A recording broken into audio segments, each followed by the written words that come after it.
Bom, a nossa próxima palestra vai ser sobre cidades inteligentes e matriz energética. Quem vai nos apresentar é o diretor da Singenergia RS, o Guilherme Sari, isso. Então, te convidamos aqui, Guilherme.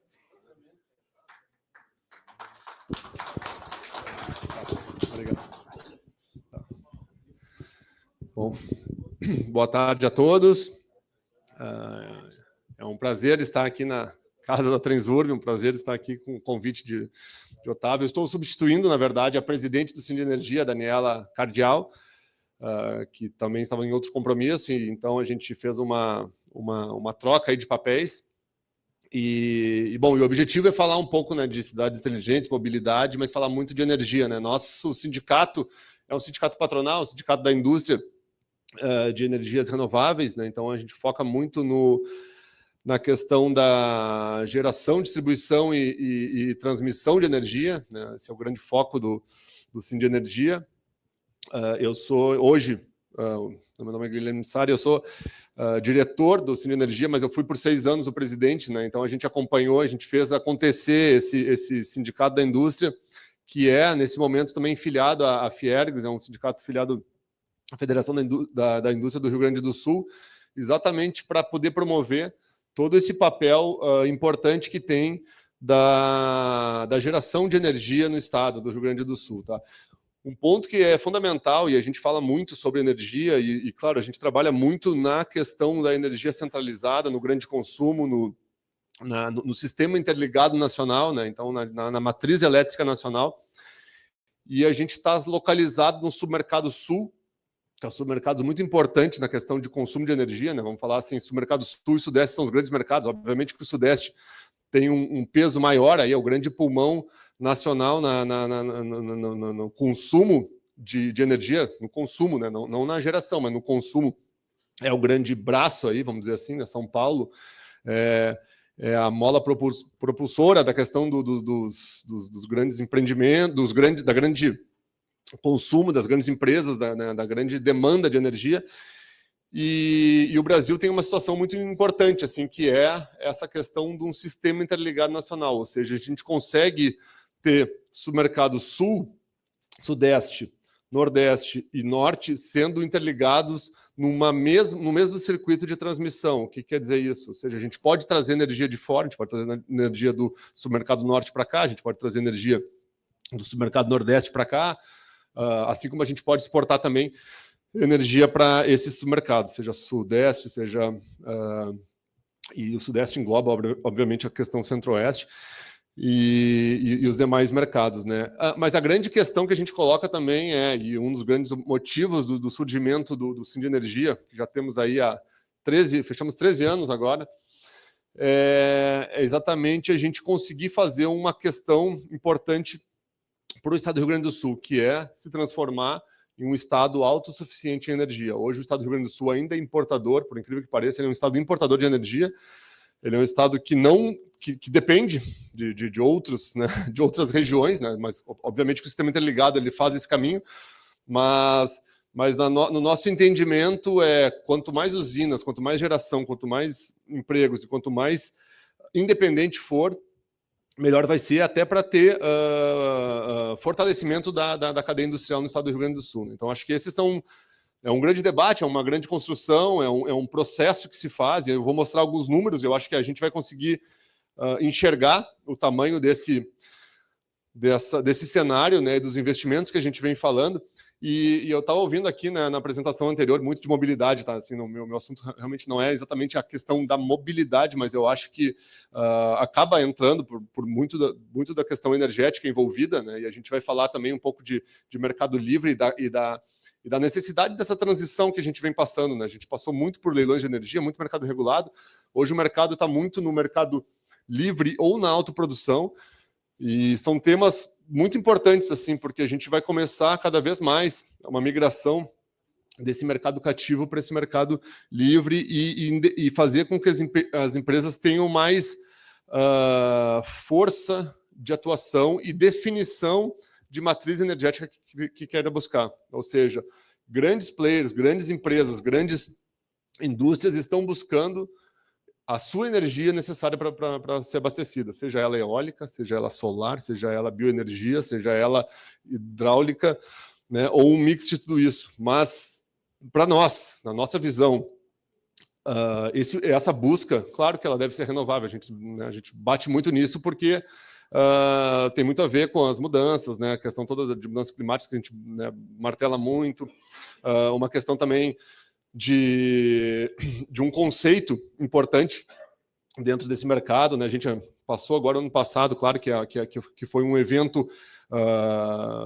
atípico, entre aspas, né, dentro do nosso panorama, né, as enchentes de 2024, mas não tão atípico assim se a gente for falando exatamente com os nossos, inclusive os nossos associados, seja Equatorial, seja RGE, das mudanças climáticas que já vem acontecendo. As grandes intempéries que já vêm acontecendo, elas culminaram com uma grande enchente, mas não foi o único evento e não é isolado e não será também esse único momento. A gente vai passar por momentos muito parecidos, né, e a gente tem que ter muita resiliência para atuar e fazer uma conversão de tudo que a gente quer e transformar, na verdade, esses momentos aí não só em resiliência, mas também em oportunidade. Acho que esses são os pontos mais importantes. Então, acho muito discutível, e até fazer uma brincadeira aqui, quando foi falada a questão até da... a gente discute isso no nossa entidade, tá? Hoje somos mais de 100 associados, a gente vai estar mostrando ali, mas entre eles a gente tem a Portos RS, né, que é a autarquia pública que trabalha com os portos aqui no estado do Rio Grande do Sul, principalmente o Porto de Rio Grande, né, mas eles têm ali Pelotas e também tem Porto Alegre. E uma das discussões que tem, e a gente também entra nesse mesmo conceito, é do Porto Meridional, né, da questão do porto que está se desenhando ou se conversando, né, para acontecer em Arroio do Sal. E, na verdade, assim, a nossa grande discussão sempre vai ser a demanda, né? Claro que a gente, né, fala muito em função dos associados, tem a relação com os associados, mas é sempre da questão de demanda e oportunidades. Ou seja, uma vez que a gente começa a ver novos mercados, como é o caso hoje, né, mercados estão se desenhando, tanto para exportação, o setor metal mecânico demandando, o mercado de offshore, né, que são os grandes projetos eólicos dentro do mar, podem demandar, sim, um novo porto. Né? Eu acho que a gente tem que ter essa questão colocada. Né? Como foi comentado no painel anterior, a questão Porto Alegre Gramado do trem. Né? Bom, se tiver demanda, se tiver quem pague, não vejo problema disso existir. Né? Claro, a grande questão é colocar isso dentro desse conceito. Né? Tem ou não tem? Consegue ou não? Faz sentido ou não faz? Nos tornamos mais competitivos ou não? Né? Então, esse é a grande demanda aí. Né? Eu coloco assim como mobilidade urbana, eu sou bastante preocupado com esses temas, assim, porque de manhã, toda manhã, eu levo meus filhos no colégio. Né? Então, um dos pontos que eu coloco é que movimentação de carro que tem, né? Poxa, a gente faz já um rodízio, eu faço junto com 2 amigos e a gente leva já 4 a 5 crianças junto, geralmente são isso, e já falo, bom, são 2 ou 3 carros a menos, né? Então a gente está falando ali, um já leva, né? Mas volta e meia, olho para o lado, está sempre uma criança no carro, uma outra criança no outro e um monte de carro nas ruas. Então, esse é um dos pontos da mobilidade que a gente coloca, né? E acha que, poxa, realmente... existe uma questão também de competitividade dentro disso, né? Nós, na nossa empresa, a gente acaba tendo um pouco daquela demanda, assim, poxa, eu vou contratar pessoas, mas depende de onde, né? Porque se for de tal lugar, eu já sei quanto tempo vai levar, ou talvez não chegue, né? Então é complicado isso, né? É um tema realmente que tem que ser analisado, né? E aí sim, de novo, eu acho que a discussão dos ônibus, da mobilidade, de como vai ser conduzido, elas acabam sendo importantes porque vão impactar no negócio, né? Infelizmente, eu vou ter que definir, poxa, uma pessoa vai se deslocar 30 minutos, a outra vai se deslocar 1h30, fico naquela dúvida, né? Essa da 1h30, eu acho que vai, volta e meia, atrasar ou não vai conseguir chegar, porque o transporte público tem as suas, né, limitações, tem as suas demandas, tem a sua... seus momentos complexos. Então, enfim, são coisas de se analisar. Mas o meu assunto não é esse, eu vou falar mais aqui de energia mesmo. E eu acho que... Tá, eu tenho... vou passar o vídeo antes. Tá? Eu vou passar um vídeo só para a gente entender um pouco mais do que está acontecendo no cenário do Rio Grande do Sul.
Bom, a ideia de passar essa apresentação é exatamente a gente ver as oportunidades que o Estado do Rio Grande do Sul tem, né? Acho que os números realmente falam por si, são números altos, são investimentos robustos.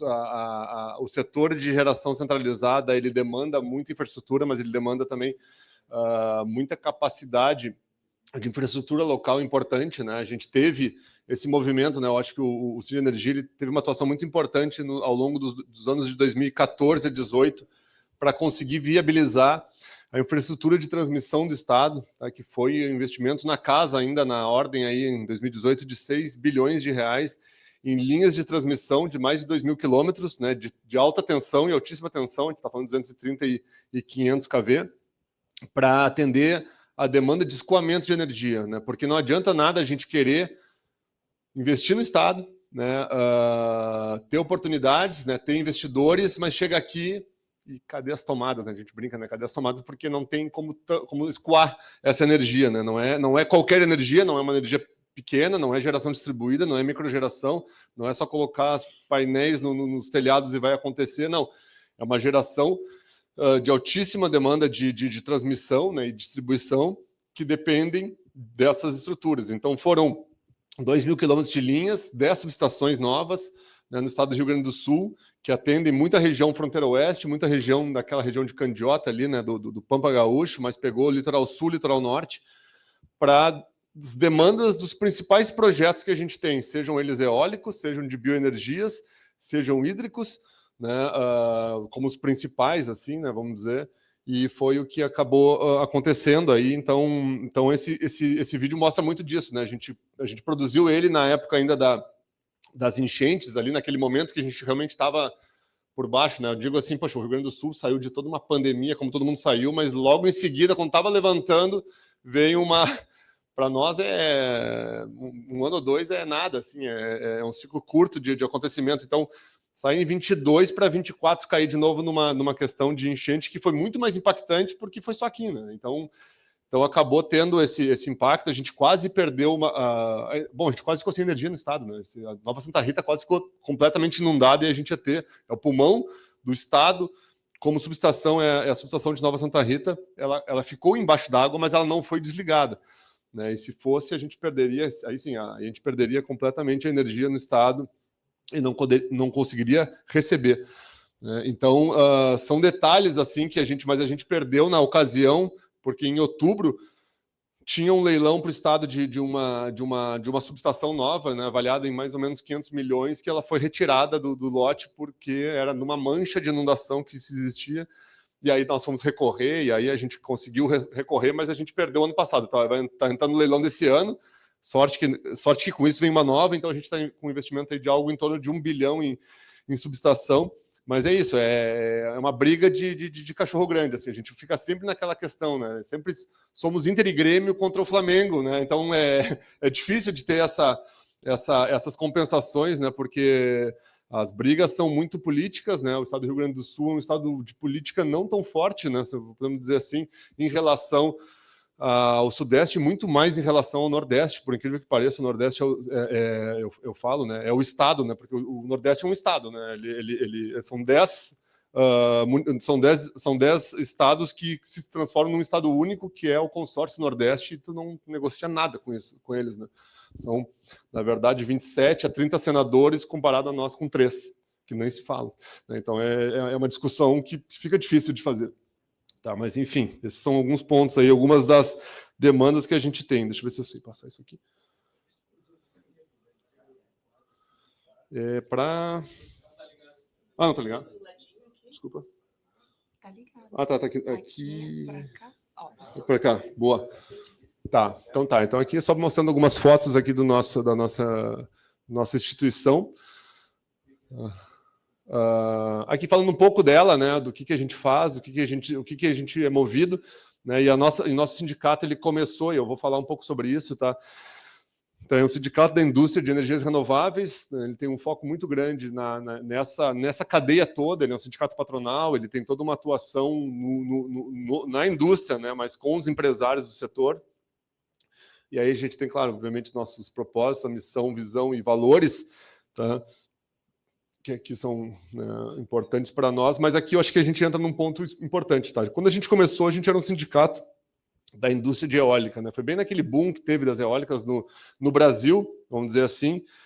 Começaram os grandes projetos de energia eólica no Brasil em 2010, como projetos de leilões mesmo que aconteceram, e a gente surgiu meio que por acaso. Na verdade, a ideia ia aparecer um sindicato da indústria de políticos, estavam se surgindo, daí a gente pensou, poxa, nós somos empresários do setor, se a gente não assumir isso, a gente vai ser dominado por pessoas que nem são do ramo. Né? Então ele acabou surgindo, ele surgiu muito rapidamente, assim, foi criado por 4 empresas na ocasião, mas ainda como um sindicato da indústria de eólica. Tá? Isso foi até 2014, assim, quer dizer, foi crescendo até 2014, mas entrou a Solar e naquele momento lá, ainda tinha um presidente anterior, eu já debatia muito como um conselheiro interno, eu falava, pessoal, se a gente já tem eólica solar, a gente não é mais um sindicato da eólica, né? A gente não pode ser só sindiólica, tá muito segmentado, né? A gente já é estadual, se a gente for ainda só de uma matriz, a gente tem um problema sério aqui. Né? Então, eu assumi em 2017 e consegui mudar o estatuto, né? Porque tem toda essa burocracia que acontece. Né? Então, ao mudar o estatuto em 2019, conseguiu se introduzir todas aquelas fontes. Então, o nome já mudou, foi para Sind Energia, e a gente conseguiu entrar com o armazenamento, né? Que são, na verdade, o storage, né? Que a gente chama aí, né? Que entra a parte toda de armazenamento de energia, que é um processo que está começando, está entrando em regulamentação ainda, não está introduzido completamente, mas ele vai ser muito importante, né, dentro dessa cadeia toda, né, e toda aquela discussão que se tinha, né, e da própria Dilma falar de estocar vento, ela não tinha toda, né, ela tinha alguma certa razão em cima disso, porque sim, a gente vai conseguir estocar energia, né, energia intermitente, que é o vento, que é sol, que é enfim, hídricas sem reservatórios, né, de fio d'água, que a gente chama. Né, então, vamos conseguir fazer nesse processo. Mas entrar na parte de transmissão, entrou energias híbridas, né, ou seja, consórcios de matrizes diferentes, biomassa, biocombustível, hídrica e a própria solar e eólica. E assim ele foi crescendo. Para 2021 entraram outras, né, fontes que a gente colocou, inclusive hidrogênio verde, que hoje é a menina dos olhos do governo, inclusive, mas que é um tema bastante importante, que vai gerar uma demanda forte de energia e uma necessidade. E já para 2024 entrou também a energia offshore, que nada mais é do que realizadas em águas federais. Né? Muita gente fala dos parques eólicos, né, em offshore, mas tem outras fontes também que podem ser trabalhadas, inclusive solar, inclusive outras, né, possibilidades, a própria maremotriz, né, para a gente trabalhar em cima das questões de águas não internacionais, mas são águas da União, então são ligado ao governo federal, e tem uma outra tramitação que a gente acaba trabalhando, né, e que a gente já vem desenvolvendo no governo do estado e em Brasília. Tá? Então, aqui, mostrar um pouco do nosso crescimento. A gente tinha lá, quando se começou, 6 associados ali, né? Começaram com 4, virou 6. Em 2014, se atingiu 17. Depois a gente teve um revés aqui, foi exatamente no momento que a gente ficou sem linhas de transmissão no estado. Então, de 2014 para 2017, a gente perdeu, né, muitos associados dentro desse processo, e foi aí que eu assumi. Quando eu assumi, tinham 7 empresas. Né? Eu falei, bom, agora... Subido por livre espancada à vontade ali. Tu, tá sobrando aí, vai assumir esse negócio. Assumir, né? Um timezinho lá, vamos lá, né? O Mirassol, vamos fazer o joguinho certo, né? Para a coisa acontecer. Claro, a gente fizemos, né, mudanças estatutárias, fizemos uma regulamentação diferente, mudamos o escopo, mudamos a ideia do sindicato, né? Que ele era totalmente voltado para empresas de geração. A gente agregou muitos outros segmentos da cadeia, e isso fez com que crescesse aí passamos depois em 2020 para 40, depois em 2023 78, hoje somos em 2025 mais de 100 empresas associadas e de muito grande porte, né? A gente conseguiu trazer para dentro grandes players do setor, né, global, para atuar, né? Que atuam em várias áreas da cadeia, seja na distribuição, na transmissão, na geração, em diferentes matrizes, né? Atuam na hidráulica, atuam na eólica, atuam na solar, atuam nas bioenergias, né? Muitas entrando na questão do hidrogênio também. Então, enfim, tem vários players nesse sentido aí importante dentro dessa cadeia. inclusive também agregando agora na cadeia do biometano, do biogás e do próprio gás, né? Porque a gente acaba tendo esse entendimento de que a transição energética vai passar muito aí pelo setor do gás, né? O gás é um ativo importante na matriz, né? Porque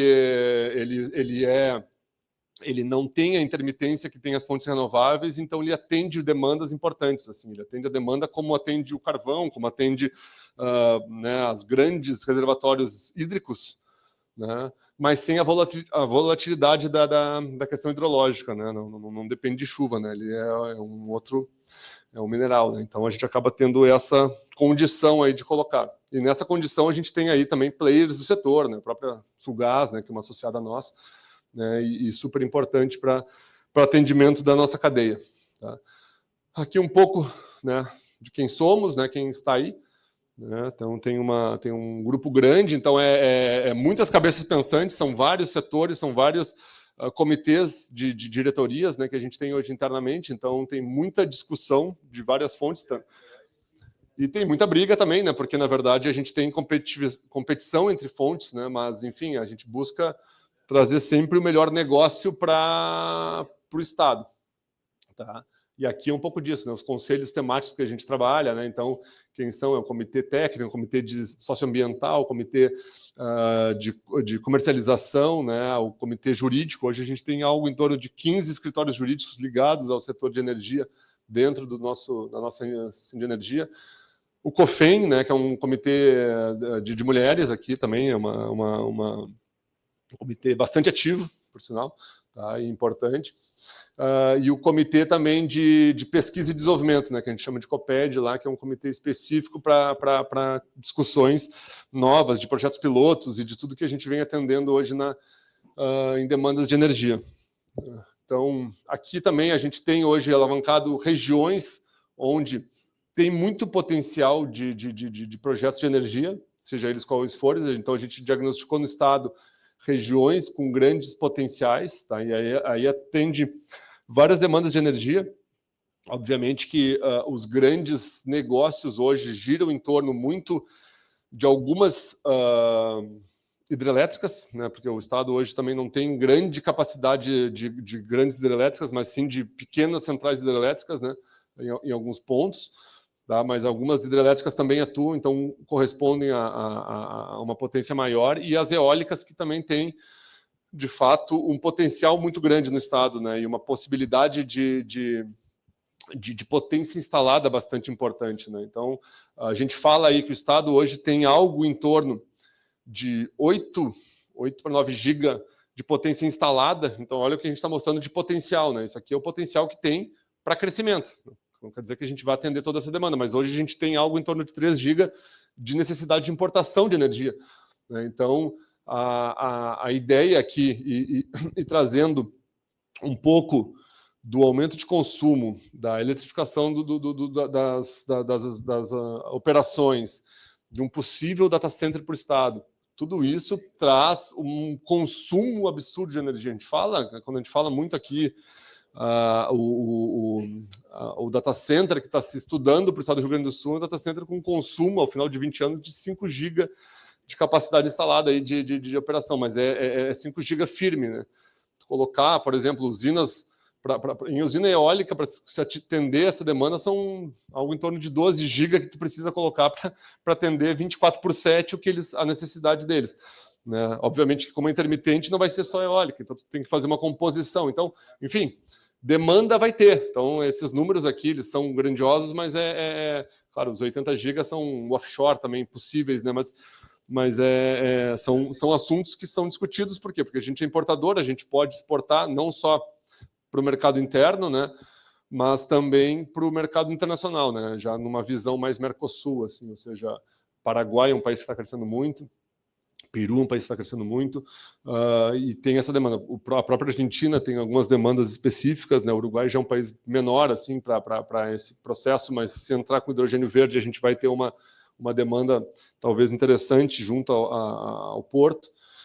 Enfim, são pontos que a gente consegue colocar aqui, tá? E aqui também ações que foram feitas ao longo dessa, que é os propósitos dessa gestão aí, né, 24/27.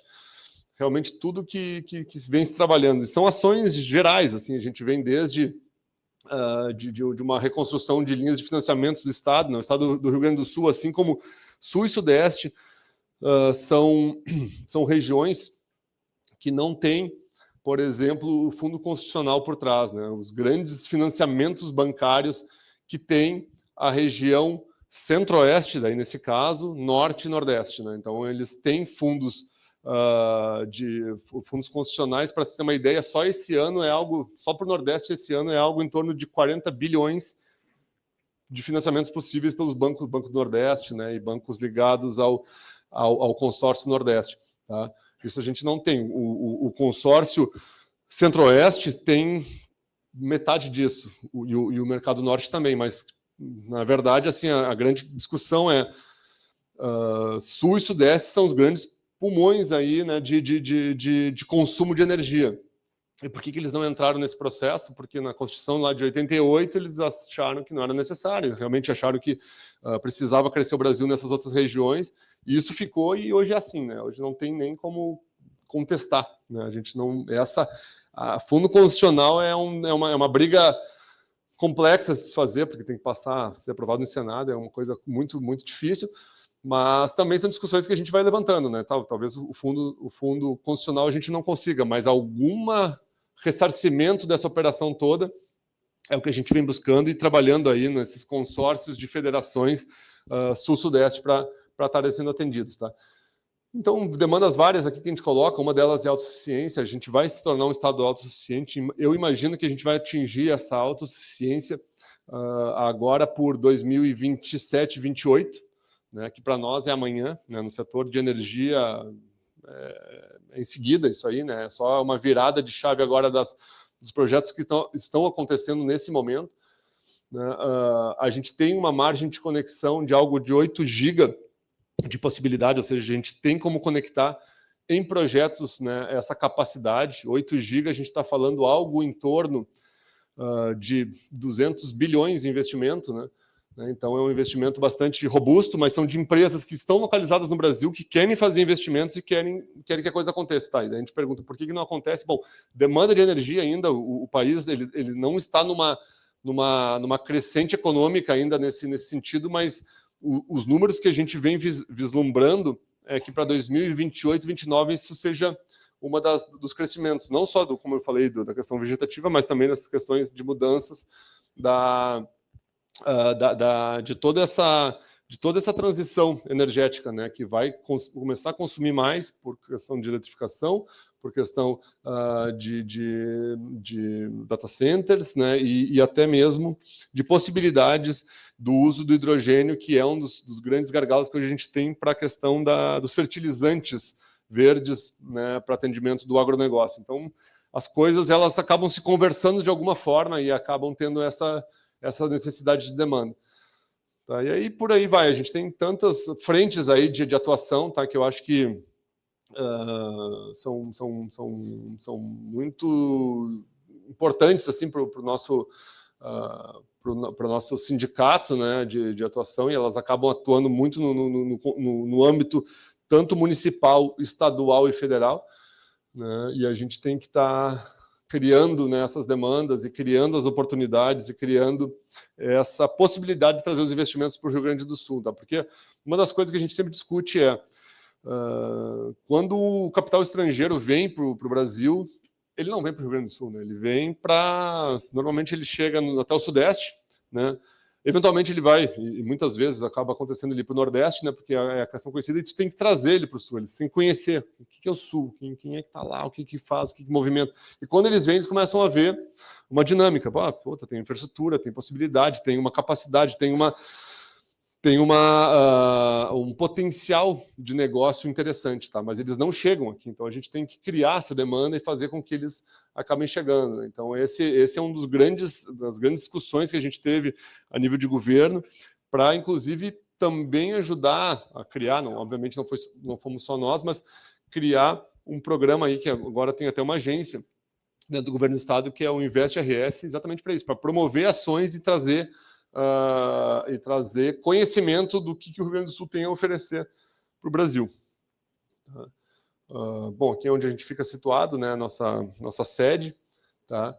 E aqui algumas questões, né, programas que a gente participa, por que a gente faz, por que a gente participa tanto de outras frentes. A gente trabalha muito com o setor agro, a gente trabalha muito com o setor, com a sociedade de engenharia e entra em vários outros núcleos que acabam sendo abraçados exatamente nesse sentido, para ser mais conhecido, né? O Sindenergia acaba sendo o grande elo junto ao governo e os investidores no âmbito de negócios de energia para o Estado, né? Então a gente quer movimentar isso e por isso a gente acaba tendo essas participações. A gente vai muito para fora, faz muita missão também para mostrar as oportunidades que a gente pode ter aqui para o Estado do Rio Grande do Sul, e isso acaba sendo importante assim para ter essa notoriedade. Como eu falei, assim, a gente precisa promover, senão a gente não é visto, né? Então, esses são passos que a gente acaba trabalhando muito, tá? A gente agora está com um programa bem legal, que é um programa de um projeto piloto no offshore, que a ideia é colocar, sim, uma turbina eólica na região de Rio Grande, tá? Para rodar um primeiro projeto eólico, que vai ser o primeiro do Brasil, nesse caso, que é o primeiro turbina eólica flutuante. Então ela vai ser ancorada, ela vai ser feita com plataformas de petróleo, né, com o mesmo conceito e tecnologia da Petrobras, para rodar, né? Então, assim, hoje, quando a gente fala dos parques eólicos, você tem uma dimensão de tamanho, no Parque Eólico de Osório são 2 megawatts instalados. As máquinas que estão chegando em terra já são algo em torno de 5, 6 megawatts instalados. Esse que nós estamos promovendo para o mar são 18 megawatts.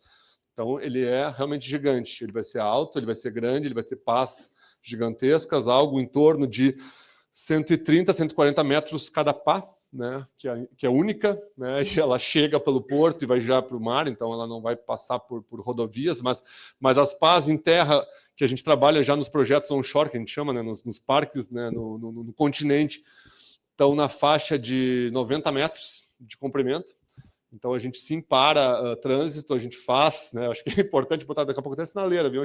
Botar alguma sinaleira ali para controle, porque sim, tem batedores, tem um processo, tem desligamento de transmissão, porque vão passar, né, com caminhões gigantescos, elas passam erguidas. É uma operação, é uma mega operação, né, que acontece, né, nesse processo, mas que é fundamental para a gente ter esse crescimento. A gente passou por isso agora, a gente está finalizando um parque em Santana do Livramento, que é na região bem na divisa com o Uruguai, que é o projeto Coxilha Negra, com pás. Essas pás não são tão grandes, são de 83 metros. Não, essas são de 79, desculpa, são de 79 metros.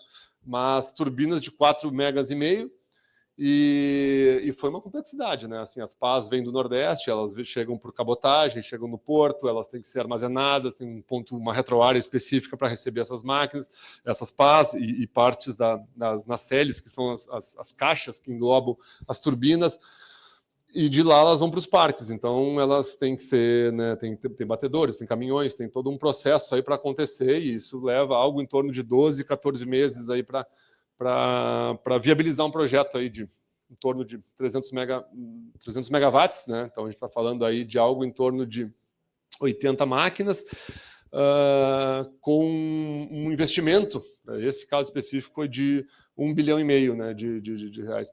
E isso que é legal, assim, a gente leva para municípios que muitas vezes são, claro, o Livramento já tem outros parques lá, mas se a gente colocar em municípios que está se pensando em fazer projetos, né, são municípios realmente pobres. A gente tem um projeto agora que deve entrar para 2027 ou 2028 no investimento, que é um projeto na faixa aí também dos 300 megawatts, vai dar em torno disso, de 1,5 bilhão, 1,6 bilhão, mas no município de Ilha Negra. Ilha Negra é um município de 2.000 habitantes, né, minúsculo, né, ele é assim, considerado, quer dizer, o município é grande, mas a quantidade de gente é pequena, assim, do lado de Candiota ali, e ele vai ter uma força, assim, porque se a gente colocar, primeiro, assim, né, toda a questão de tributação municipal, né, toda a questão do que vai envolver, né, os royalties para os proprietários nem se fala, mas e a transição energética, que isso vai promovendo uma região que tem toda uma questão de uma relação com as usinas de carvão, e que a gente está promovendo esse processo porque sabe que vai chegar um determinado momento. A gente não é A gente entende a questão do carvão e acha que tem que seguir, né, por um determinado tempo, porque a gente tem que fazer uma transição energética e social importante, né? Ou seja, hoje tem muita gente que depende do carvão naquela região, mas a ideia é um pouco essa, a gente começar a trazer algumas soluções já, né, que possam fazer o processo da transição energética e possam atender demandas nessa região, né? Então, esse é um dos projetos, a gente está falando desse projeto, mas tem alguns projetos em Dom Pedrito, em Lavras, né? A gente vai entrar em Piratini, Pinheiro Machado, municípios também pobres, municípios da metade sul que são pobres e que vão ter investimentos altamente robustos, né? Esses tempos eu estava conversando com o prefeito de Bagé, que já é um município muito maior, e tem um investimento lá na faixa também de algo em torno de 1 bilhão de investimento de um projeto. Ele falou, poxa, nunca teve um investimento de 1 bilhão na minha cidade, né? Mesmo em Bagé, né? E aí, né, assim, um empreendimento único, né? Então a gente falou, poxa, é isso, é promover essa distribuição de riqueza, assim, várias usinas espalhadas para atender essas demandas, para atender a demanda da autossuficiência, para atender a demanda da transição energética de fato, e fazer com que o estado do Rio Grande do Sul tenha um crescimento e tenha uma independência para a indústria local. Acho que esse também é uma das nossas grandes discussões. E nessa discussão é também promover que os grandes consumidores de energia, né, que também é o caso aqui da Transurb, que a gente fala, assim, os grandes consumidores de energia comecem também a consumir essa energia dessas usinas, né? As usinas que vão estar no estado do Rio Grande do Sul. A gente tem uma cadeia positiva nesse processo. Por quê? Porque a gente consegue hoje fazer grandes consórcios, seja na autoprodução, mas seja no Mercado Livre, de usinas locais para atender demandas locais, né, que vão entrar para o Sistema Interligado Nacional da mesma forma, mas que podem fazer um círculo virtuoso, assim, no sentido de crescimento do Estado, né, em função, daí a gente sempre coloca assim, em função de tudo que já aconteceu, em função das enchentes, em função de momentos complexos, em função da necessidade realmente de ter uma maior independência, né, de energia aqui no Estado. Então, tudo isso ele acaba entrando junto nesse processo. A gente vem conversando com os grandes consumidores de energia, principalmente de eletrointensivos, para fazer com que eles participem de grandes consórcios nesse sentido, de grandes usinas, possam, né, ser atendidos por essas demandas, né? A gente não quer que operem, né? Daqui a pouco tem aquela linha assim de... A gente tem hoje dentro do nosso do Sim Energia um case, que a gente chama de case, que é a Honda Energy, que é o parque que tem lá instalado em Xangri-Lá. Quem vai para as praias aqui no Rio Grande do Sul, lá na frente dos condomínios, tem um parque eólico da Honda, que é um associado nosso, que ele faz a autoprodução de fato, ou seja, ele produz energia, gera energia e joga para a sua planta de São Paulo, ou seja, ele produz aqui para consumir em São Paulo, mas aí sim, a operação completa é deles, a estrutura, a engenharia, a energia, todo o processo é deles, né? O que a gente pensa muito aqui os grandes consumidores não querem ter um núcleo tão grande de energia, ou não querem ficar sob o risco da energia, sob o risco de uma usina, mas eles podem participar de usinas sem comprar esse risco no sentido de estar ali sendo operadores, né? Mas sim sendo grandes consumidores dessas usinas. Esse é o grande objetivo aqui dentro desse processo. E aí a gente também vai estar falando de uma transição, de uma necessidade e uma adequação, inclusive, das empresas em relação ao uso e geração de energia que promovem, né? Que é um ponto muito positivo. A gente quer saber também isso. Poxa, empresa tal consome que tipo de energia? Qual é a pegada ecológica dela? Como é que ela faz? Como é que é o movimento? Porque isso, para nós, para mim, particularmente, é super interessante, né? Saber se realmente ela está adequada aos padrões ou não. Ela está, tanto faz, eu vou comprar sempre mais barata e claro que a energia renovável ela é também altamente competitiva, ela vai estar sempre competindo com todas as fontes, e a energia ela vai ter que se equivaler, né? Mas buscar ou não aprofundar esse debate para ter uma fonte renovável, que eu acho que é um dos pontos que a gente tem que estar discutindo assim também daqui para frente, como todos os movimentos que a gente faz, né? Todas as ações que a gente toma hoje tem sempre algum impacto. Esse, no setor de energia, é um deles. Então, é isso ali, a questão mais de associação mesmo, tá? Bom, aqui é um pouco também da nossa divisão, assim, onde tem usinas espalhadas no estado e onde a gente tem enxergado aqui tudo usinas novas, tá? A gente não está nem falando das usinas de geração, mas usinas novas que podem entrar no sistema especificamente, né? A gente até colocou aqui as que são eólicas, mas não estão só as eólicas, a gente tem aqui diferentes fontes, tá? Em rosa ali, os pontos rosa no mapa aí, se vocês estiverem enxergando, as bolinhas, elas são os projetos eólicos, mas a gente tem também projetos hídricos, tem projetos de bioenergias ligados a essas regiões e a movimentação que a gente quer fazer aqui no estado nesses próximos dias. Agora, semana que vem tem a Expo Inter, a gente vai ter várias entregas de licenças específicas e de projetos específicos dentro da Expo Inter, que é um movimento que se faz lá, a FEPA gosta, a Secretaria de Meio Ambiente e Infraestrutura gosta, né, de colocar esses pontos todos, a gente também gosta quando a gente entrega, né, mas então é um momento importante, assim, até eu estou segurando uma licença já, que a gente queria começar até um princípio de obra, fazem 3 semanas, só para ser lançada na Expo Inter, né, mas tudo bem, a gente vai lá, é bonito, a gente vai esperar esse tempo aí para fazer acontecer. Aqui também é um pouco do zoneamento ambiental eólico que a gente fez no estado, então as regiões onde a gente pode ter projetos é onde tem as facilidades, a área amarela e a área verde são áreas de baixa sensibilidade, então a gente estuda tudo dentro do nosso estado para saber regiões que a gente pode apresentar para os investidores de fácil manejo, de impacto, de menor impacto, de maior facilidade de operação, de melhor licenciamento ambiental, né? Porque a gente passa por todos os ciclos do licenciamento, inclusive pelo Ministério Público, então é importante a gente ter tudo isso desenhado, né? Se a gente for naquelas áreas cinzas, se a gente tem lá naquela região mais da serra, áreas específicas que são áreas inapropriadas, aqui no litoral médio e sul tem áreas que são inapropriadas, pega aquela região do Taim, pega uma região ali de Rio Grande, né, importante, né, que estão fora e que não podem ser explorados, ou pelo menos que são, de fato, complexos demais para serem explorados, né, então a gente já coloca, até para o investidor, quando ele chegar, já saber, poxa, aqui eu vou estar me metendo numa confusão, pelo menos eu já sei, tá, mas as outras tem regiões aí muito mais fáceis de trabalhar, só que tu tem que sincronizar várias coisas, tem que sincronizar fundiário, tem que sincronizar ambiental, tem que sincronizar potencial de geração, né, enfim, não é uma coisa só, tem que sincronizar conexão, subestação, transmissão, enfim, mas a gente já dá uma luz aqui na questão ambiental também.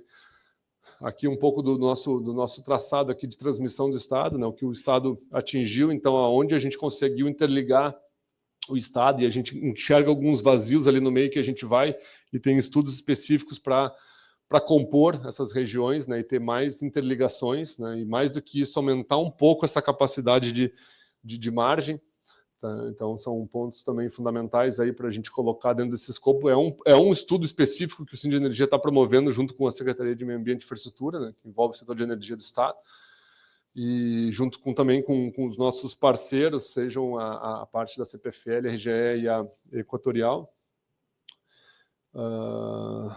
Aqui um pouco de potenciais, tá, de mercados, inclusive dá para aproveitar outras regiões, as próprias lagoas, né? Nossa lagoa aí dos Patos é a maior lagoa da América do Sul, né? Se a gente for falar, só de um lado a outro ela tem 260 quilômetros, né? Então, quer dizer, quando o pessoal olha essa lagoa e fala, que loucura isso aqui, né? É uma coisa só, isso aqui é o mar. Não, isso aqui é só uma lagoa.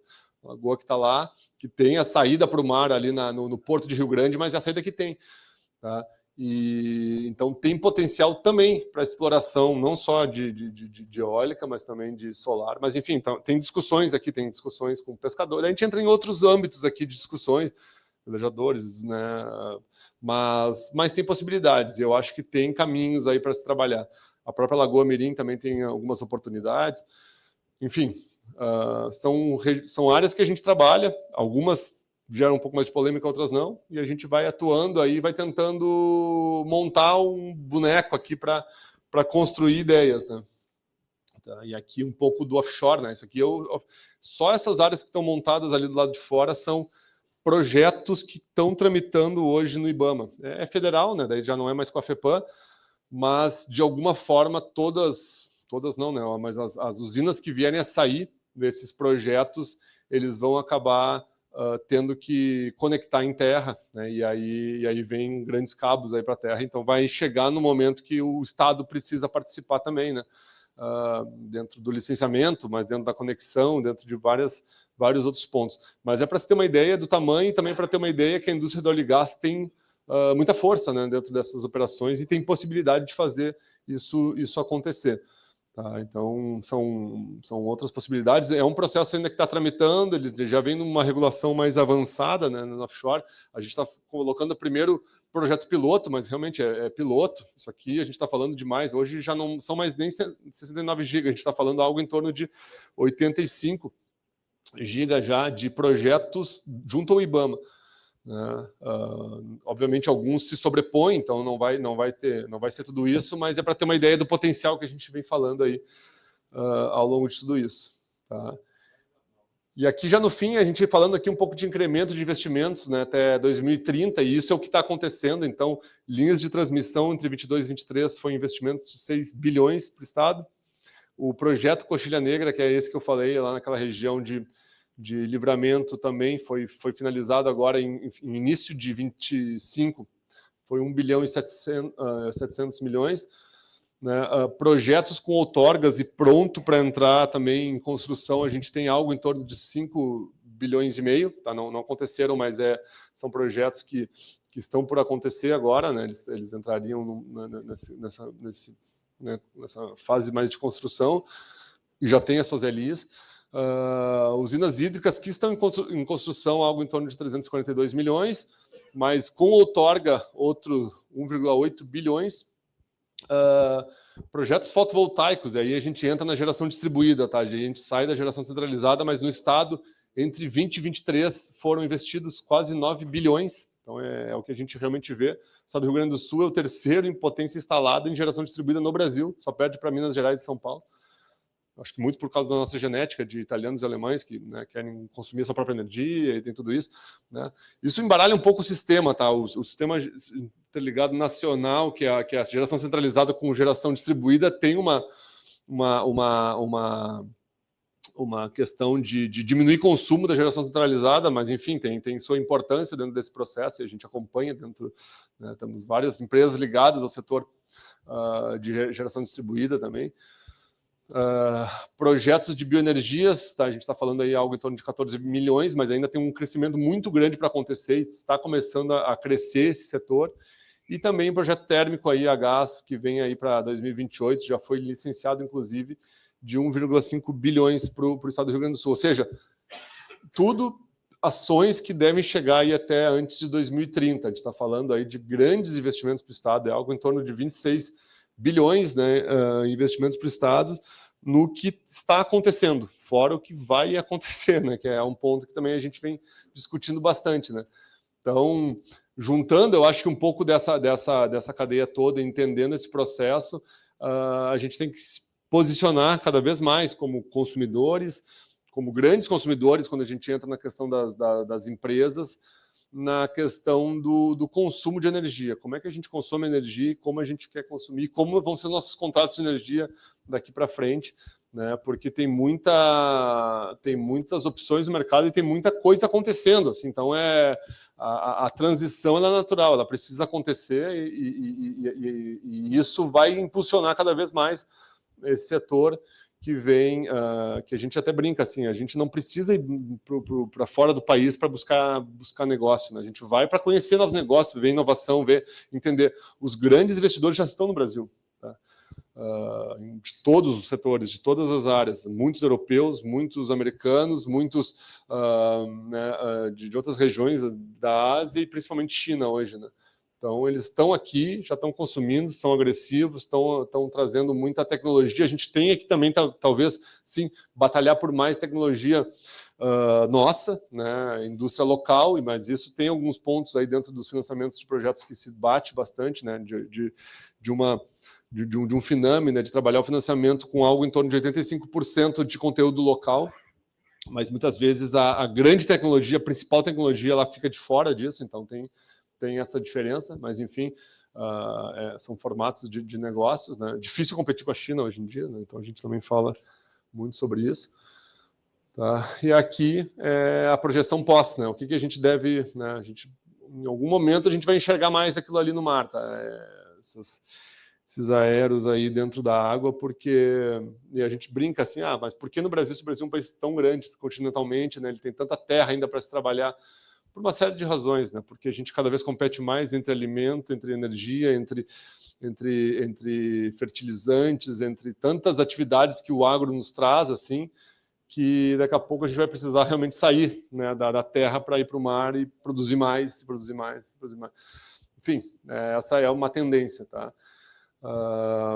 Eu acho que era isso, assim, eu acho que a ideia era um pouco passar isso, né, eu fico à disposição, né, como eu falei, assim, a ideia era mais passar o setor de energia, entender um pouco mais dele, né, fazer essa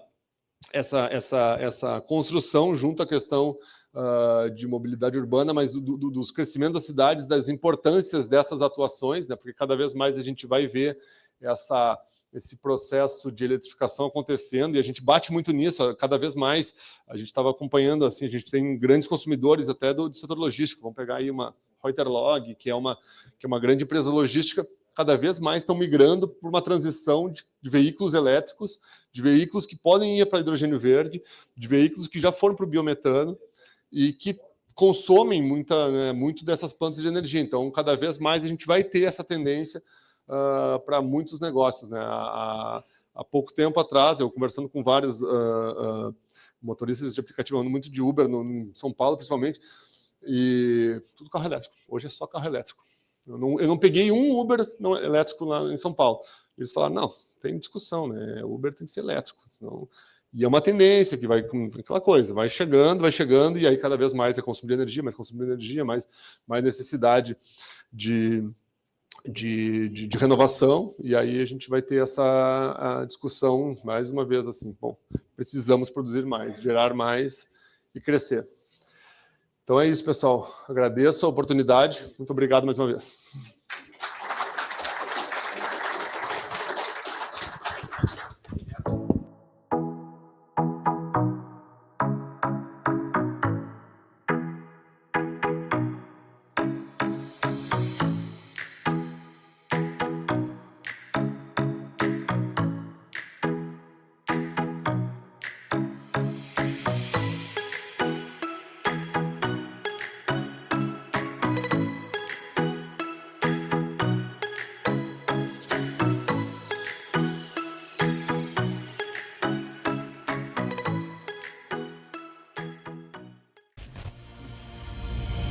Brasil terá déficit de 530 mil profissionais de tecnologia até 2025, mostra estudo do Google. Déficit de engenheiros no Brasil chega a mais de 75 mil profissionais.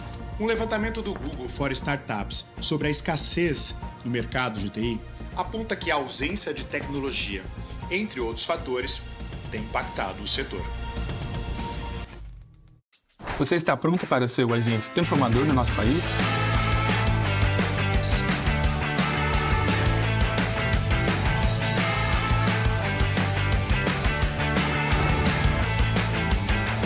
Nosso futuro é feito de pessoas se comunicando e capacitando umas às outras para fazer mudanças reais em nosso país. Mas para essas mudanças acontecerem, nós precisamos agir. Afinal, para a inovação e sustentabilidade andarem juntos, é preciso tecnologia. E para o Brasil se desenvolver, é preciso engenharia, agronomia e geociências. Você está preparado para ser o agente de transformação que o país precisa para crescer? Te convidamos a caminhar com a gente em direção a um novo momento da nossa profissão.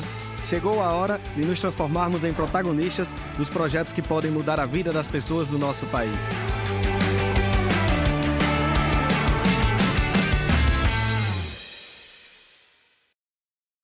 O Conselho Regional de Engenharia e Agronomia do Rio Grande do Sul faz muito, porque faz junto. Uma gestão colaborativa e transparente que coloca as pessoas em primeiro lugar. Serviços mais ágeis e inteligentes, trazendo inovação profissional, com direito à carteira digital e menos tempo na compensação das ARTs. Mais segurança, mais confiança e mais tranquilidade. Os profissionais do CREA-RS estão no campo, na cidade, em todos os lugares e momentos. com fiscalização preventiva, orientativa e educativa, sempre em defesa da sociedade e do exercício legal das profissões. Com uma visão empática, de equidade, de diversidade e de sustentabilidade, o CREA-RS está trabalhando para o planeta, para as pessoas e para a sociedade. E seja por onde for, está construindo o futuro e um mundo melhor. Conselho Regional de Engenharia e Agronomia do Rio Grande do Sul. A gente faz muito, porque faz junto. Você já ouviu falar sobre a Mútua? Para entender sobre ela, é importante conhecer um pouco do sistema Confea, CREA e Mútua. Então, vem com a gente! O Confea, o Conselho Federal de Engenharia e Agronomia, é instância superior da fiscalização do exercício das profissões inseridas no sistema Confea, CREA e Mútua. Os CREAs, Conselhos Regionais de Engenharia e Agronomia, são responsáveis por essa fiscalização. Juntos, atuam para o aperfeiçoamento das atividades das profissões da área tecnológica, garantindo a prática legal das atividades, valorizando o profissional e protegendo a sociedade. Com isso, chegamos à Mútua. Ela é a Caixa de Assistência dos Profissionais do CREA, criada em 1977 pela Lei 6.496, a mesma que instituiu a Anotação de Responsabilidade Técnica, a RT. A Mútua tem a missão de dar o suporte essencial aos profissionais para alavancar a carreira, aquele apoio necessário em momentos difíceis e para realizar sonhos. É um grande diferencial na vida dos profissionais da engenharia, da agronomia e das geociências. Poder ter acesso às inúmeras oportunidades que a Mútua oferece exclusivamente. E a Caixa de Assistência está aí para os profissionais do CREA de todo o país. Com a Mútua, investir no futuro e construir uma vida plena é muito mais tranquilo. Benefícios sociais, previdência complementar exclusiva, além de planos de saúde e convênios com grandes marcas. Invista na sua profissão, nos seus sonhos e molde o seu futuro. A vida é mais completa com a Mútua, a Caixa de Assistência e Acolhimento dos Profissionais do CREA.